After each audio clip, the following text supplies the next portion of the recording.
बंधुओं, एक ही गुरु के दो शिष्य हैं, सुदामा और कृष्ण, संदीपनी उपाध्याय इनके गुरु जी।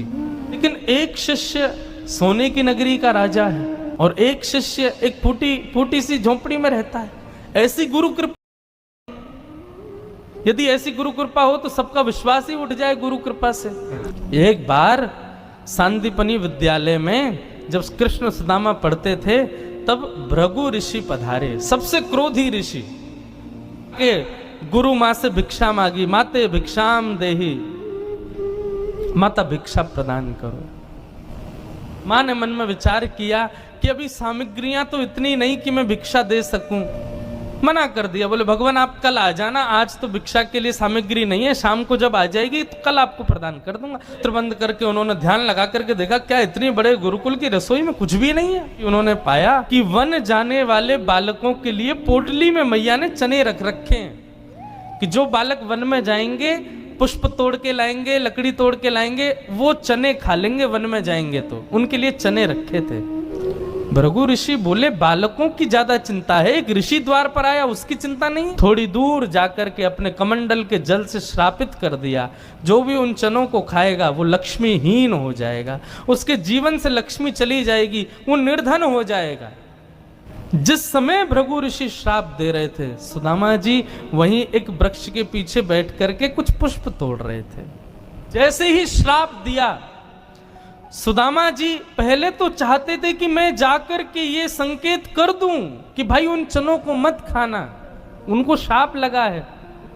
लेकिन तभी गुरुकुल जाते समय देखा कि सामने से अपनी दोनों कमर पर पोटलियां बांध करके कृष्ण चले आए। सुदामा जी बोले लाला कहां जा रहे हो? बोले आज तोकू और मोकू वन में जावे की सेवा मिली है, चल देख गुरु मैया ने वन में खावे के काजे चना भी दिए, दोनों प्रेम से पाएंगे और प्रेम से वहां से बढ़िया सब कछु लेके आएंगे। आज बालकन में हमारो नंबर आया हो वन में जावे को। सुदामा जी की नजर पोटलियों पर पड़ी, बोले कन्हैया कहीं खा नहीं ले, मेरो कन्हैया खा लेगो तो लक्ष्मीहीन है जाएगो। सुदामा जी जिद करने लगे, बोले सुन तू बाकी के सामान रख अपने पास, ये पोटली मोह दे दे, मैं बांधूं अपने कमर पे, जब भूख लगेगी तो दोनों बांट के खाएंगे। बारिश के कारण ठाकुर जी तो एक वृक्ष के नीचे जाकर के खड़े हो गए। अरे आजा सुदामा यहीं खड़ो है जा, बहुत वर्षा है रही है। ठाकुर जी ने देखा, ए सुदामा मेरे उचना है बा में खा मत जाइयो, रुक जा वर्षा रुकंद, मैं हूं आ रहा हूं ऊपर।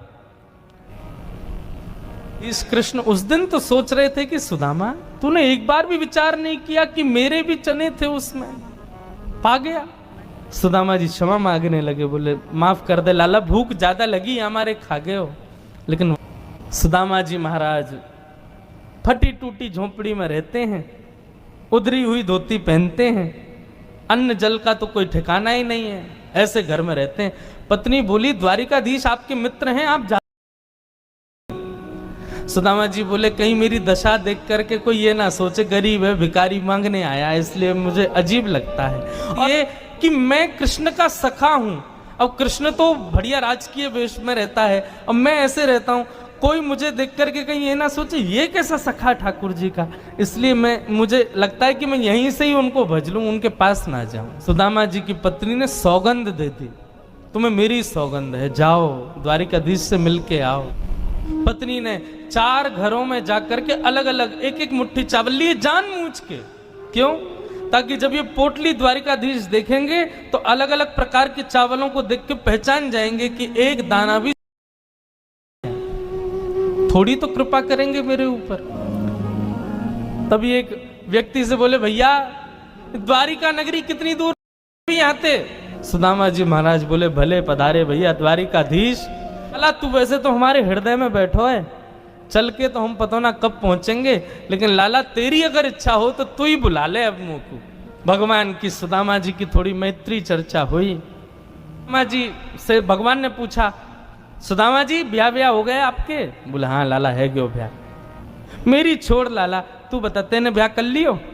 बोले हो गया। अच्छा भाभी कहाँ है? मिलवाएं भाभी से। बोले यहीं बुला दो। बोले नहीं बड़ी जगह चाहिए भाभी से मिलने के लिए। बोले क्यों? बोले अब चलो पता चल जाएगी।